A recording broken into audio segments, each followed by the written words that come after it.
Bismillahirrahmanirrahim. Assalamualaikum warahmatullahi wabarakatuh. Alhamdulillahirabbil alamin, amma ba'du.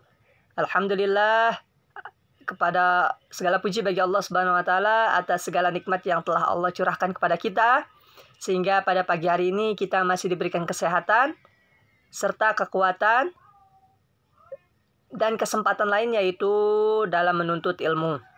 Teman-teman hormati Allah Subhanahu wa taala, alhamdulillah pada pertemuan yang kemarin kakak telah menyampaikan kita telah mengerjakan latihan uji kompetensi yang pertama.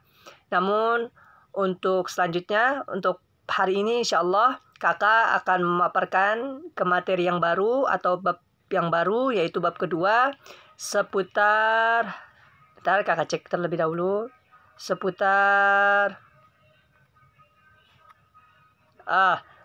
Asmaul Husna. Namun sebelum kita memulai pembelajaran, alangkah lebih baiknya kita buka dengan membaca ayat Bismillahirrahmanirrahim. Bismillahirrahmanirrahim. Teman-teman yang dirahmati Allah Subhanahu wa taala, mungkin ya kita sudah tidak asing mendengar kalimat Asmaul Husna, karena sudah sering kali kita bacakan di setiap hari Jumat, bahkan di luar itu. Kemudian dan Asmaul Husna juga untuk pelajaran akidah akhlak telah kalian pelajari di kelas 4 dan kelas 5. Kemudian alhamdulillah di kelas 6 ini kita mempelajari kembali Asmaul Husna, yaitu sifat-sifat Allah atau nama-nama baik yang dimiliki Allah Subhanahu wa taala. Seperti itu. Banyak keutamaan bagi mereka, bagi seseorang yang sering melantunkan Asmaul Husna, bahkan seseorang yang menghafalnya. Sebagaimana di dalam hadis, innalillahi tis'a wa tis'ina isman, sungguhnya Allah Subhanahu wa taala memiliki 99 nama, dan kata Rasulullah, barang siapa yang menghafalnya maka ia akan masuk surganya Allah Subhanahu wa taala. Tentu ini merupakan kesempatan yang besar bagi kita dan peluang juga. Tentu semestinya kita sebagai muslim yang baik berusaha untuk menghafalnya Asmaul Husna yang dimiliki Allah Subhanahu wa taala. Teman-teman yang dirahmati Allah Subhanahu wa taala, yang pertama yaitu kita akan mempelajari Al-Qawiyun, ya, dan yang kedua yaitu Al-Hakim, ya, Al-Qawiyyu dan Al-Hakim. Berbicara seputar Al-Qawi, teman-teman bisa diperhatikan dan dibaca di yang kakak berikan panah. Di sini diceritakan ketika masa Nabi Daud, ya, beliau melawan Jalut, yaitu seorang raksasa yang sangat besar, ya, yang tubuhnya besar, kemudian orangnya kuat, tetapi dengan sangat mudah, yaitu dapat dikalahkan oleh Nabi Daud, ya, dengan ada yang mengatakan dengan ketapelnya saja, seperti itu dan lain sebagainya, dengan batu yang melalui ketapel kemudian dilepaskannya kepada Jalut. Tentu ini merupakan sebuah kebesaran dari Allah Subhanahu wa taala. Tentu di dalamnya terdapat bantuan dari Allah Subhanahu wa taala, sebagaimana Nabi Daud dapat mengalahkan Jalut yang besar dan raksasa tersebut. Perlu kita pahami, yang menciptakan Jalut yang besar itu adalah Allah Subhanahu wa taala. Begitupun yang menciptakan Nabi Daud dan yang menciptakan kita semua. Oleh karenanya Allah memiliki sifat Al-Qawi yang maha kuat dan tidak ada manusia yang mampu menandinginya. Adapun arti dari Al-Qawiyun, ya, Al-Qawi artinya yaitu yang maha kuat. Sebagaimana firman Allah Subhanahu wa taala, A'udzubillahi minasyaitonirrajim. Bismillahirrahmanirrahim. Inna rabbaka huwal qawiyyul aziz. Yang artinya, sungguh Tuhanmu dialah yang maha kuat, maha perkasa, Al-Aziz. Adapun di dalam Al-Qur'an, kata Al-Qawiyyun disebutkan sebanyak 11 kali. Ya. Kemudian adapun makna lain atau arti yang terkandung dari Al-Qawi, yaitu maksudnya itu menganugerahkan kekuatan kepada kita sebagai makhluk. Ya, Allah Subhanahu wa taala memberikan serta menganugerahkan kepada kita sebagai makhluk berupa kekuatan, ya, dengan kadar yang berbeda-beda. Seperti itu. Dan Allah juga yang maha kuat, yang menciptakan segala alam semesta, segala jagat raya, beserta seluruh isi-isinya. Dan ini merupakan bukti bahwa Allah Subhanahu wa taala memiliki sifat Al-Qawi atau yang maha kuat, ya. Dan kekuatan yang dimiliki Allah Subhanahu wa taala tidak bisa ditandingi oleh manusia. Bahkan walaupun manusia itu super duper pintar, cerdas, jenius dan lain sebagainya, tetap kekuatan Allah tidak dapat dikalahkan. Bila kita analogikakan, kita berpikir sedikit, Allah menciptakan lalat yang kecil. Ya, sedangkan manusia ketika menciptakan lalat atau mungkin nyamuk itu mereka tidak mampu untuk memberikan nyawa dan lain sebagainya. Ini menandakan bahwasanya Allah itu maha kuat, Allah itu maha kuasa, sedangkan manusia itu makhluk yang lemah.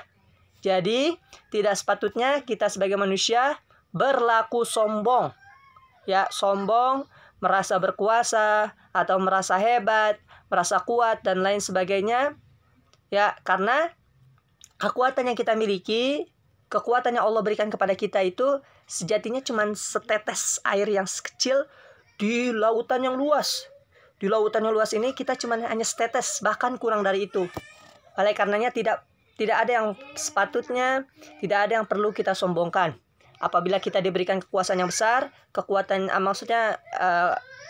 diberikan kesempatan oleh Allah Subhanahu wa taala berupa harta yang banyak sehingga kita memiliki kekuatan untuk bertindak, alangkah lebih baiknya kita bisa lebih bijak dalam menggunakan uang tersebut, ya. Kalau bisa kita gunakan di jalan yang benar, yaitu dengan cara diinfakkan dan lain sebagainya. Tentu hal ini sangat berdampak baik bagi diri kita serta sebagai tabungan amal jariah kelak di hari akhirat, seperti itu. Teman-teman yang rahmati Allah Subhanahu wa taala, sebagaimana firman Allah Subhanahu wa taala, A'udzubillahi minasyaitonirrajim, bismillahirrahmanirrahim. Huwallazi khalaqakum min dha'fin tsumma ja'ala min ba'di dha'fin quwwah tsumma ja'ala min ba'di quwwatin dha'fan wa syaibah yakhluqu ma yasha wa huwal alimul qadir. Allah dialah yang menciptakan kamu dari keadaan lemah, kemudian menjadikan kamu sesudah keadaan lemah itu menjadi kuat, kemudian dia menjadikan kamu sesudah kuat itu menjadi lemah lagi dan beruban. Dia menciptakan apa yang dikehendakinya dan dialah yang maha mengetahui dan maha kuasa. Dapat kita pahami dari ayat Al-Quran ini bahwasanya pertama kali manusia diciptakan dalam keadaan lemah, yaitu kita dalam keadaan bayi yang mana kita belum bisa bertindak apapun. Kemudian seiring berjalannya waktu, Allah Subhanahu wa taala memberikan kekuatan sehingga kita dewasa, ya, sehingga kita menjadi seorang ayah atau seorang ibu. Kemudian sehingga kita diberikan seorang ibu, kemudian menjadi orang yang kuat dan lain sebagainya. Ketika di saat-saat itu tentu ini merupakan anugerah dari Allah Subhanahu wa taala. Namun setelah ketika seseorang menjadi orang yang kuat, kemudian tidak lama seiring berjalannya waktu dia akan menjadi orang yang lemah kembali, ya, yaitu dengan terlihatnya ciri-cirinya yaitu dengan berubah dan lain sebagainya. Tentu tenaga yang mereka miliki akan berkurang seperti itu. Dan inilah semua atas kehendak Allah Subhanahu wa taala terhadap segala penciptaannya. Jadi tidak ada yang patut kita sombongkan, tidak ada yang mesti disombongkan yang ada di dalam diri manusia, karena yang mesti dan berhak sombong itu adalah Allah Subhanahu wa taala, Sang Maha Pencipta, seperti itu. Oleh karenanya, sebagai manusia, sebagai seorang muslim yang baik, sudah sepatutnya dan selayaknya kita bersyukur kepada Allah atas segala nikmat yang telah Allah berikan kepada kita semua. Baik, selagi kita masih diberikan kekuatan, yuk mari kita dekat kepada Allah, ya. Mari kita terus menegakkan keadilan, menegakkan syariat Allah Subhanahu wa taala, ya, agar menjadi tabungan kita di akhirat kelak. Ya, jangan sampai dengan diberikannya kita kekuatan malah kita gunakan ke dalam jalan untuk mendekatkan maksiat atau menjauhi dari segala perintah Allah Subhanahu wa taala. Nauzubillahi min zalik. Seperti itu. Nah, adapun hikmah yang dapat kita ambil dari Asmaul Husnal Qawi, yang pertama yaitu kita akan meyakini di dalam hati kita sepenuhnya bahwasanya kekuatan hanya milik Allah Subhanahu wa taala. Manusia memiliki kekuatan namun tidak ada bandingannya dari Allah Subhanahu wa taala. Oleh karenanya tidak ada yang mesti disombongkan, tidak ada yang mesti ditinggikan dari kekuatan manusia. Kemudian yang kedua yaitu memperkuat iman dan takwa kita kepada Allah Subhanahu wa taala. Dengan kita meyakini bahwasanya Allah Maha besar, Allah Maha memiliki kekuatan, maka akan mempertebal, memperkuat iman serta ketakwaan kita agar dekat kepada Allah Subhanahu wa taala. Adapun yang ketiga yaitu ini di dalam hadis bahwasanya Allah dan Rasul memerintahkan kita menjadi seorang mukmin yang kuat. Ya, bukan hanya fisiknya yang besar, berotot dan lain sebagainya, namun kita juga harus kuat dalam segi mental. Tujuannya untuk apa, Kak? Tujuannya agar kita dapat menjaga keimanan kita kepada Allah Subhanahu wa taala. Seperti itu, sehingga kita dekat kepada Allah Subhanahu wa taala, sehingga kita menjadi orang-orang yang bertakwa, dan ketakwaan inilah yang akan mendekatkan diri dan yang akan dilihat oleh Allah Subhanahu wa taala maupun dipandang oleh Allah Subhanahu wa taala. Bukan kekuatan dalam segi keuangan dan lain sebagainya, bukan. Ya, kemudian yang keempat yaitu melatih kita untuk selalu memberikan bantuan kepada orang lain. Ya, karena orang tangan di atas itu lebih baik daripada tangan ini di bawah. Maksudnya orang yang memberi itu lebih baik di sisi Allah, di pandangan Allah, ya, daripada orang yang hanya kerjanya minta-minta gitu. Seperti itu. Adapun Asmaul Husna yang kedua yaitu Al-Hakim. Yang ada maksudnya yaitu Maha Bijaksana. Sudah jelas bahwasanya Allah yang pemilik kebijaksanaan, yang mana Allah menciptakan segalanya tanpa sia-sia. Allah menciptakannya pasti ada manfaatnya. Dan Allah menciptakannya juga tidak sendiri-sendiri. Allah memberikan pasangan. Ya, ini merupakan salah satu sikap bijaksana Allah Subhanahu wa taala kepada kita semua. Seperti itu. Ya, dan Allah Subhanahu wa taala juga menciptakan atau menciptakannya kita manusia di dunia ini bukan semata-mata hanya untuk permainan. Namun Allah juga menurunkan sebuah pedoman wahyu berupa Al-Qur'an, dan juga Allah menurunkan nabi-nabi dan lain sebagainya. Untuk apa? Untuk kita sebagai manusia menerima segala risalahnya kepada Allah.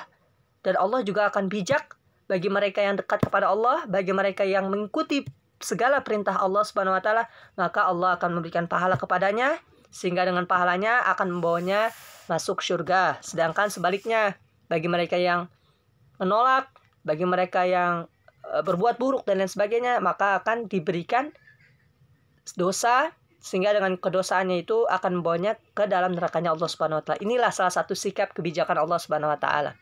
Adapun di dalam firman, a'udzubillahi minasyaitonirrajim, bismillahirrahmanirrahim.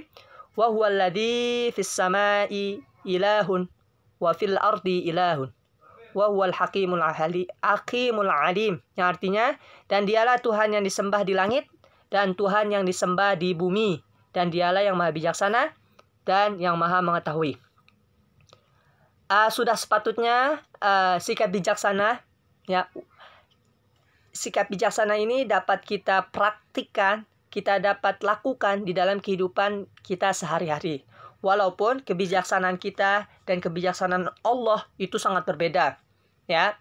Dan tentu kebaikan yang akan kita terima yaitu kita akan menjadi orang yang tentram, mendapatkan kedamaian, mendapatkan kebahagiaan, dan mendapatkan ketenangan. Seperti itu. Dan yang tadi kakak sudah jelaskan bahwasanya sikap kebijaksanaan Allah ini dapat kita lihat dari ciptaan-ciptaan Allah.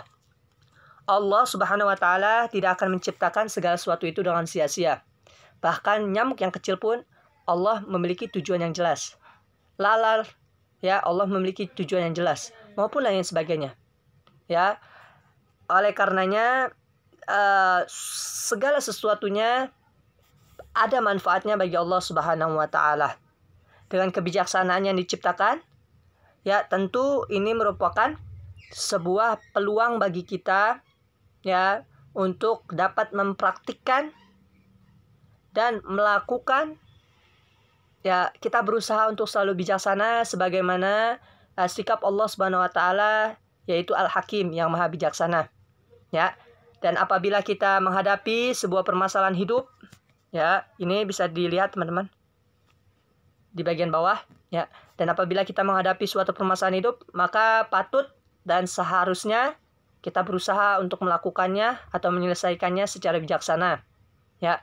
Bukan mendahulukan emosi atau mendahulukan rasa marah kita atau ceroboh dalam meluruskannya atau memutuskannya, ya. Karena sebuah keputusan itu harus tersampaikan dari dari ketenangan, yaitu jangan sampai kita malah tenggelam dalam keemosian maupun kecerobohan dalam memutuskannya. Sehingga untuk apa Kak? Sehingga ketika kita bijaksana, ketika kita tidak mendahulukan emosi dan kecerobohan, maka nanti keputusan yang kita hasilkan akan memuaskan bagi orang banyak. Seperti itu, baik untuk diri sendiri maupun untuk orang lain. Dan perlu dipahami juga bahwasanya keputusan yang kita ambil, penyampaian kita ambil, itu akan sebagai pancaran pribadi dalam kehidupan kita. Gitu. Atas keluasan keilmuan kita, apakah dia orang berilmu atau tidak. Ya, kita dapat melihat orang yang bodoh maupun orang yang tidak itu dari bagaimana ia mengambil keputusan atas sebuah permasalahan. Seperti itu. Ya, dan bagaimana caranya Kak agar kita bisa bijak dalam menetapkan keputusan, yaitu dengan kita rajin-rajin memperbanyak belajar dan menuntut ilmu serta menggali pengetahuan agar kita bisa menjadi orang yang lebih bijak dalam memberikan keputusan, bukan didahulukan oleh emosi maupun kecerobohan dalam memutuskannya. Seperti itu. Kakak rasa cukup sampai di sini. Ya, kurang lebihnya kakak mohon maaf apabila ada kata-kata yang baik, yang benar itu datangnya dari Allah Subhanahu wa taala melalui lisan kakak. Adapun yang tidak baik ataupun yang menyeleweng, salah dan lain sebagainya itu datangnya dari kakak pribadi. Wabillahi taufiq wal hidayah, waridho wal inayah.